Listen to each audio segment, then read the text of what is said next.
बिस्मिल्लाहिर्रहमानिर्रहीम। अस्सलामु अलैकुम नाज़रीन, रावी न्यूज़ HD के साथ मैं हूं मोहम्मद रिजवान आजिज़।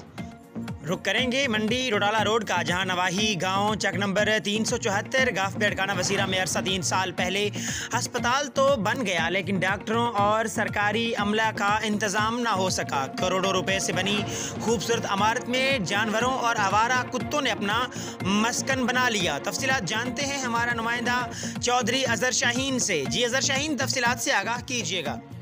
जी बिल्कुल, तहसील जड़ावाला के नवाई कस्बा रुडाला रोड के नवाई चक नंबर 374 गाहबे अड़काना वसीरा में 3 साल से करोड़ों रुपयों की लागत से बनाई गई इमारत सरकारी डॉक्टरों और अमला को तरस रही है।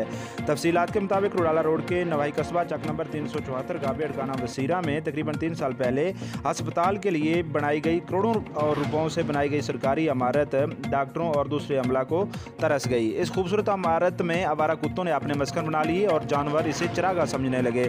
मरीज तकरीबन 25 किलोमीटर का फासला तय करके तहसील हेडक्वार्टर जड़ावाला अस्पताल जाते हैं। इलाका के मकीनों ने हुक्काम में बाला से पुरजोर अपील की है कि इस अस्पताल को एक्टिवेट किया जाए ताकि गरीब आवाम को यहाँ से दवाइयों की सहूलत मिल सके। जी।